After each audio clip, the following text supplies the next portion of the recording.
বাতিল করো কলা আইন বাতিল করো মোদী সরকার গো ব্যাক কলা আইন বাতিল করো বিজেপি সরকার বিজেপি সরকার কলা আইন বাতিল করো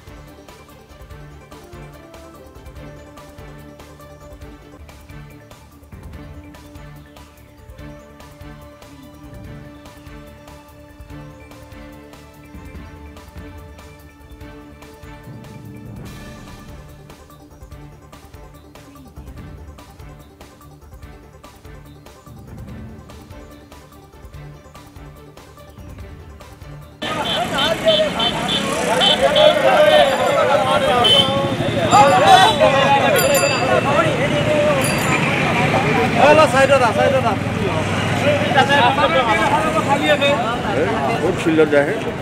खाली में रखिए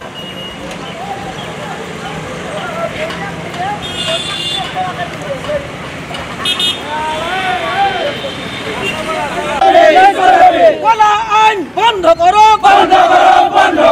কলা আইন বন্ধ করো অমিত শাহ হাই অমিত শাহ হাই বিজেপি সরকার আইন বন্ধ করো কলা আইন বন্ধ করো আমার দাবি মানিবই লাগিব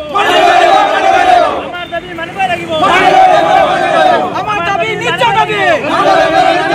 আমার আইন বন্ধ করো কলা আইন বন্ধ করো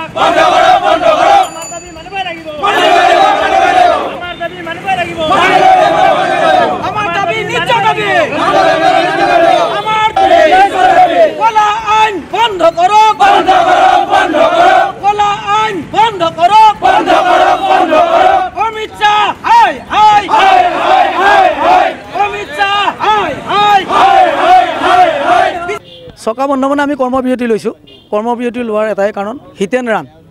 অমিত শ্বাহ ডাঙৰীয়াই আজি এই আইনখন ভাৰত চৰকাৰে মানে এই আইনখন আমাক জাপি দিছে আমি কলা আইন বুলি কৈছোঁ এই আইনখনক আমি গাড়ী চলাওঁ অৰ্থাৎ আমি চালকৰ যদি আজি ঘৰত 10 লাখ টকা থাকিলে হয় আমি গাড়ী চলাব নালাগিলে হয় আমি ৰাতিপুৱা 4টাত উঠোঁ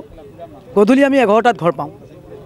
গতিকে আমাৰ ল'ৰা ছোৱালী আমাক চিনি নাপায় দেউতা বুলি মাতিব খুৰা বুলি মাতে প্ৰথম কথা হৈছে কি এই আইন আমাৰ ওপৰত কিয় বাৰে বাৰে আমাৰ ওপৰতেই বা মটৰ শ্ৰমিকৰ ওপৰতে আইনবিলাক জাপি দি থাকে মই ভাৰত চৰকাৰক মানে তীব্ৰ গৰিহণা দিছোঁ এই ক্ষেত্ৰত কথা হৈছে কি আমি যদি 10 লাখ টকা দিব পাৰোঁ তেনেহ'লে আমি ঘৰত বহি খাই থাকিব পাৰিলোঁ বিজনেছ কৰিব পাৰিলোঁ আমাৰ 10 পইচাৰ ঘৰত নাই আমি দিন হাজিৰা কৰি 300 400 500 টকা মজুৰি পাওঁ ল'ৰা ছোৱালীক পঢ়াবৰ কাৰণে আমাৰ সক্ষম নহয়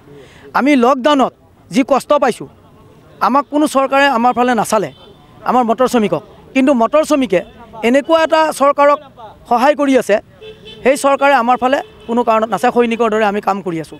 কথা হৈছে কি এই আইনখন অতি শীঘ্ৰে অমিত শ্বাহ ডাঙৰীয়াই বাতিল কৰিব লাগিব অসমকে ধৰি আজি দৰং জিলা মটৰ শ্ৰমিক পৰিবহণ সন্থায়ো এই আমি কৰ্মবিৰতিৰ পৰা বঞ্চিত হৈ আছোঁ আমাৰ মালিকসকলেও আমাক সহায় জনাইছে আমাক যাত্ৰীসকলে সহায় জনাইছে বিভিন্ন দল সংগঠনে আমাক সহায় জনাইছে গতিকে এই ক্ষেত্ৰত মই এটাই কথা ক'ব বিচাৰিছোঁ অতি শীঘ্ৰে অমিত শ্বাহ ডাঙৰীয়াই যিখন কলা আইন এই আইনখন বাতিল কৰিব লাগে নহ'লে আমি এই 48 ঘণ্টা নহয় আমি অসম চৰকাৰৰ বা কেন্দ্ৰীয় কমিটিৰ লগত বহি যদি আমাৰ আইনখন কোনো কাৰণত বাতিল নকৰে তেনেহ'লে আমি অনিৰ্দিষ্ট কাললৈকে কৰ্মবিৰতিৰ পৰা বঞ্চিত থাকিম কৰ্মবিৰতি থাকিম আৰু যদি এই আইনখন তেওঁলোকে উঠাই নলয় তেনেহ'লে আমি সকলো মটৰ শ্ৰমিকে অসমৰ কৰ্মবিৰতি কৰিম আমি কোনো ধৰণৰ গাড়ী চাৰি নচলাওঁ মানে যেতিয়ালৈকে আইন বাতিল নকৰে তেতিয়ালৈকে আমি গাড়ী নচলাওঁ আজি এই চৰকাৰে যি এটা আইন দাঙি ধৰিছে সেই আইন মতে যদি কিবা কাৰণে মানুহ এজন কিবা মোৰ ভুলতে হওক মই এজন ড্ৰাইভাৰ হয় মোৰ ভুলতে হওক তেওঁৰ ভুলতে হওক কিবা এটা এক্সিডেণ্টৰ সন্মুখীন হৈ যায় হোৱাৰ পিছত